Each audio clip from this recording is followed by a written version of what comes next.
La soumission de la femme, qu'est-ce qu'on peut retenir de ce sujet?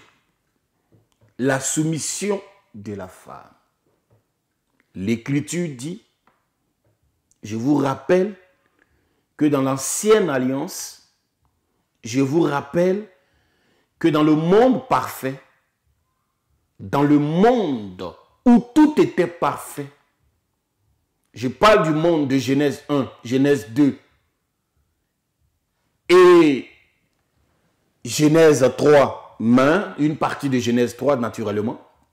Dans ce monde-là, l'homme et la femme étaient égaux.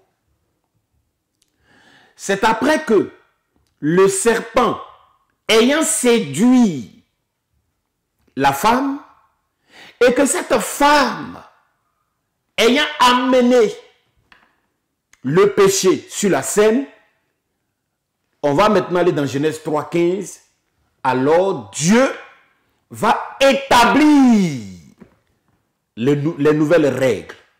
Et selon ces nouvelles règles-là, dans ce monde maintenant de péché, ou dans ce monde de chute, où tout a été maintenant perverti, Dieu va donc dire en Genèse 3,15 que l'homme dominera sur la femme. Voilà ce qui a créé. Donc, quand on rentre maintenant dans le Nouveau Testament, l'Écriture dit, dans le livre d'Éphésiens, que la femme doit être soumise à son mari en toutes choses. La femme. C'est pourquoi une femme chrétienne, une femme vertueuse, doit incarner le respect, doit incarner la soumission, doit incarner l'humilité vis-à-vis de son mari. C'est ce que l'Écriture lui commande, c'est ce que la parole de Dieu dit, et c'est ce qui devait être.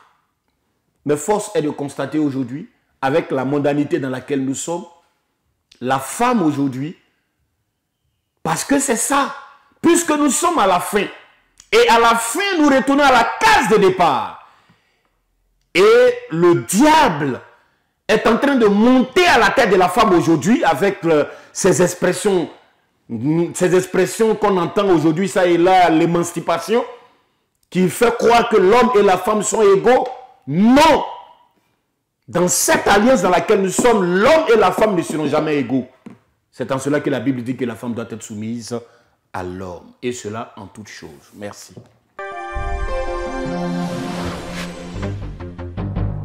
Bismillah, wassalatu wassalamu ala rasoulillah. Alhamdulillah, à présent nous parlons de la soumission de la femme. Voilà. En islam, quand on parle de soumission de la femme, il ne faut pas comprendre, n'est-ce pas, le fait que la femme soit assujettie, ou encore qu'elle soit subordonnée à l'homme, ou encore qu'elle soit relayée en arrière-plan. Ça, c'est contraire au message coranique. Dans le Coran, partout, Allah il parle des hommes, Allah il parle des femmes. Allah dit « Innal muslimina wal muslimat » certes les hommes musulmans et les femmes musulmanes. « Wal mu'minina wal mu'minat » les hommes croyants et les femmes croyantes. « Wal hafidhina furujahum wal hafidhat » ceux-là même qui font preuve de chasteté parmi les hommes et celles qui font preuve de chasteté parmi les femmes. « Wa sa'imina wa sa'imat » les jeûneurs et les jeûneuses. وَالْمُسْتَغْفِرِينَ بِالْأَسْحَارِ وَالْمُسْتَغْفِرَاتِ ceux-là même qui demandent pardon à Allah parmi les hommes ainsi que les femmes. Donc Allah il cite les hommes et les femmes, pour dire qu'on est au même pied d'égalité. Et donc selon les hommes de science, l'homme et la femme est au même niveau en termes de devoirs vis-à-vis d'Allah, seulement que ici, quand on parle de vie de couple, l'homme a une responsabilité en plus de celle de la femme. Allah il dit « Ar-rijalun qawwamuna 'ala an-nisa » Allah, il dit l'homme, le sexe masculin, est garant du bien-être de la femme. Donc c'est une garantie ou encore c'est un dépôt. La femme, n'est-ce pas, est considérée comme étant, faisant partie des couches les plus vulnérables. Les femmes en font partie, les enfants également en font partie. C'est pourquoi Allah subhanahu wa ta'ala, comme c'est lui qui nous a créés, il nous connaît mieux que nous, il a confié donc le bien-être de la femme, il a confié cette garantie-là à l'être humain. L'homme est le garant donc du bien-être de la femme. Donc, il ne faut pas marginaliser la femme, il ne faut pas la considérer comme subordonnée à l'homme, ça n'a rien à voir avec ça, ou bien au contraire, elles sont le complément indispensable de l'homme. Un homme sans la femme est un homme qui n'est pas complet. C'est pourquoi le prophète sallallahu alayhi wa sallam il dit celui-là même qui a pu faire un mariage, qui a épousé une femme, il dit qu'il sache qu'il a eu la moitié de la religion. Parce que le fait que la femme soit auprès d'elle, la femme étant créée, n'est-ce pas, dans le paradis, elle est à la base, n'est-ce pas, tout ce qui est instinct. Voilà. Et j'aime à le dire, la première femme qu'Allah a créée, son nom c'était Hawa. Dans le jargon arabe, al-Hawa, bima'ana ash-shahwa, c'est l'instinct, c'est le plaisir. La femme aime tout ce qui est plaisir, la femme aime tout ce qui est instinct, la femme aime tout ce qui est facilité. Alors à l'homme d'être informé de ça, d'avoir cette conscience-là déjà et savoir que l'être qu'on m'a confié, c'est un être vulnérable, c'est un être faible. Donc je dois l'aider, Inch'Allah, ensemble pour qu'on puisse être dans la miséricorde d'Allah. Donc il faut respecter la femme. Celui qui ne respecte pas la femme, il n'a pas respecté Allah. Celui qui n'a pas respecté Allah, également qu'il sache que son destin, n'est-ce pas, son sort, n'est-ce pas, il ne peut pas avoir le salut après la mort. Barakallahu fikum.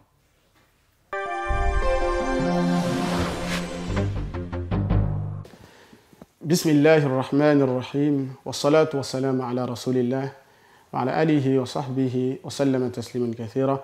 Walhamdulillahi rabbil alamin. La soumission de la femme. Allah Jalla wa ala dans le Coran nous dit Ar-rijalu qawwamuna ala al-nisa. Les hommes ont une prédominance sur les femmes. Bima faddala Allahu ba'dahum ala ba'd wa bima anfaqu. Donc d'abord Allah il dit les hommes ont une prédominance. Les hommes sont ceux qui gèrent les femmes dans le foyer. Et Allah il va citer deux raisons principales. Il dit d'abord pour le fait que Allah Jalla wa ala ait accordé certaines faveurs aux uns par rapport aux autres, c'est-à-dire il a accordé certaines faveurs aux hommes par rapport aux femmes dans le foyer, notamment la question de la sécurité. L'homme est le garant de la famille, c'est lui qui est dans l'obligation de dépenser pour la famille, c'est l'homme. Il est dans l'obligation de loger la famille, il est dans l'obligation de nourrir la famille. Donc voilà les deux raisons principales qu'Allah Jalla wa ala a données par rapport au fait que l'homme soit le chef de la famille. Et dans le même verset, Allah Jalla wa ala, il continue en disant « Fas-salihat qanitat » Les femmes vertueuses sont soumises. Ça veut dire qu'en islam, on ne peut pas être une femme vertueuse vis-à-vis d'Allah sans être une femme soumise vis-à-vis de son mari. La satisfaction d'Allah par rapport à une femme dépend fortement de la satisfaction de son mari par rapport à cette femme-là. Ça veut dire que Dieu ne peut pas être satisfait d'une femme si son époux ou son mari n'est pas satisfait de cette femme-là. Voilà pourquoi dans un hadith, Rasul alayhi salatu wassalam nous donne 4 choses qui sont indispensables à la réussite ou à l'entrée de la femme au paradis. Il nous dit, lorsque la femme accomplit ses 5 prières quotidiennes, elle a prié toutes les prières, il n'y a pas crédit. Lorsqu'elle fait ça. Deuxième, elle n'a pas de crédit par rapport à ce jeûne de Ramadan. Elle a jeûné tout ce qu'il faut. Tous les mois de Ramadan, elle a jeûné. Troisième, elle a préservé sa chasteté. C'est-à-dire, depuis qu'elle est mariée, elle n'a jamais trompé son mari. Quatrième chose, elle a été obéissante. Elle a été soumise vis-à-vis de son mari. Rasul alayhi salatu wassalam, il nous dit au jour de la résurrection, Allah va lui ouvrir toutes les portes du paradis et va lui demander de rentrer par la porte qu'elle veut. Ça veut dire qu'elle va rentrer dans le paradis qu'elle veut. Pourquoi? Parce qu'elle a respecté ces 4 conditions-là. Donc la soumission de la femme vis-à-vis de son mari est une obligation et c'est quelque chose qui n'est pas discutable. Qu'Allah donne la bonne compréhension.